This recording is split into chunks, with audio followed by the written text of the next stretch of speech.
Zoom call की, जिसकी चर्चा सिर्फ भारत ही नहीं बल्कि पूरी दुनिया में है।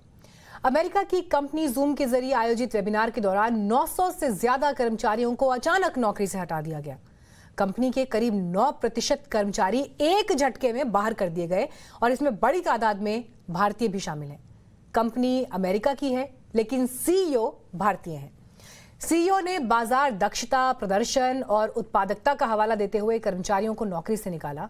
जूम पर ऑनलाइन मीटिंग के दौरान better.com के सीईओ विशाल गर्ग ने अचानक अपने 9% कर्मचारियों को नौकरी से निकाले जाने की घोषणा की।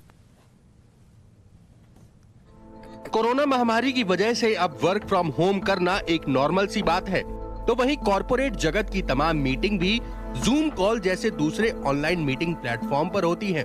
लेकिन एक कंपनी के सीईओ ने जूम कॉल पर ही अपने सैकड़ों कर्मचारियों को तगड़ा झटका दे डाला। ऑनलाइन हाउसिंग फाइनेंस मुहैया कराने वाली अमेरिकी कंपनी better.com के फाउंडर और सीईओ विशाल गर्ग ने जूम कॉल पर ही अपने 900 कर्मचारियों की छटनी का ऐलान कर दिया। उनके ऐलान से सारी कंपनी के एम्प्लॉइज एकदम से चौंक गए और हक्का बक्का रह गए। करीब 2.5 मिनट के इस जूम कॉल वीडियो को कंपनी से निकाले गए एक कर्मचारी ने ट्विटर पर शेयर कर दिया।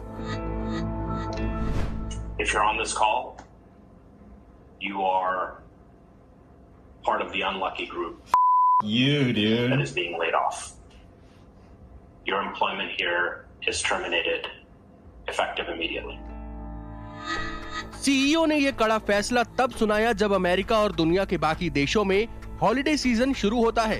लोग अपने परिवार के साथ घूमने फिरने के प्लान बनाते हैं और तो और इस फैसले को लेकर कर्मचारियों को पहले से किसी तरह की कोई चेतावनी भी नहीं दी गई। हालांकि नौकरी से एक झटके में निकालने का फरमान सुनाते हुए कंपनी के सीईओ ने भावुक होते हुए अपने कर्मचारियों से ये भी कहा कि उन्हें इसके बदले कुछ फायदे भी दिए जाएंगे। This is the second time in my career I'm doing this, and I do not want to do this. The last time I did it, I cried. This time I hope to be stronger.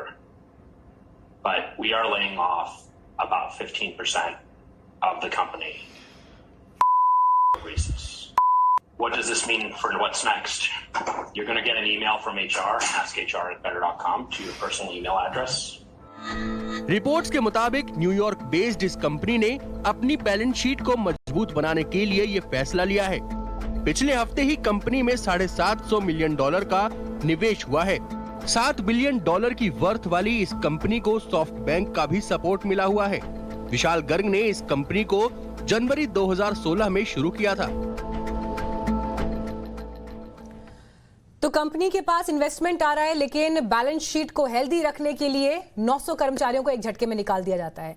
तो छटनी का ये जो पूरा trend है यहाँ पर, खास तौर पर जब स्टार्टअप की बात होती है तो हायरिंग और फायरिंग बड़े पैमाने पर। उसकी एक तस्वीर देखिए जब स्टार्टअप्स ने नौकरी छीनी है। अगर ओयो की बात करें तो दिसंबर 2020 में इन्होंने 600 से 800 कर्मचारियों को एक झटके में निकाल दिया। एक साल के भीतर ओयो ने 7,500 कर्मचारी अपने कम कर दिए। साल 2020 में जोमैटो की तस्वीर देखिए, 520 कर्मचारियों को निकाल दिया और ये कोविड का दौर था। कोविड का दौर जब लोग पहले से ही परेशानी झेल रहे थे। साल 2020 में स्विगी ने भी इस तरह से एक झटके में अपने 1,450 कर्मचारी कम कर दिए। और जिस तरह से ये किया जा रहा है उसमें हायरिंग और फिर फायरिंग, ये नारा स्टार्टअप के कम से कम रेफरेंस में अक्सर दिया जाता है। यूएस ब्यूरो ऑफ स्टैटिस्टिक्स के कुछ आंकड़े आपको हम दिखा रहे हैं कि स्टार्टअप में पहले साल में 25% कर्मचारियों को निकाल दिया जाता है। तो एक तरह का ट्रेंड है ये। और अगर बड़ी कंपनीज को आप देखें तो सालाना वहां पर 6.6% कर्मचारियों की छटनी होती है बड़ी कंपनीज में, लेकिन स्टार्टअप में ये प्रतिशत 25% का है।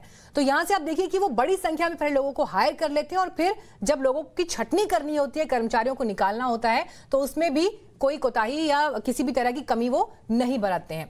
लेकिन ओवर हायरिंग का जो ये कॉन्सेप्ट है जिसका जिक्र हम बार बार कर रहे हैं, 2019 और अगस्त 2021 तक की तस्वीर देखिए। 2019 में टॉप 25 स्टार्टअप्स में 18,000 नए जॉब्स थे। तो देखिए कितने बड़े स्तर पर ये हायरिंग हो रही है स्टार्टअप्स में, जो टॉप 25 स्टार्टअप हैं।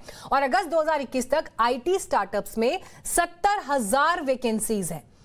लेकिन इन्हीं आंकड़ों को जब आप देखते हैं निकालते वक्त, फायर करते वक्त, तो ऐसे ही फायरिंग दिखाई देती है। एक कंपनी का उदाहरण आपने अभी देख लिया।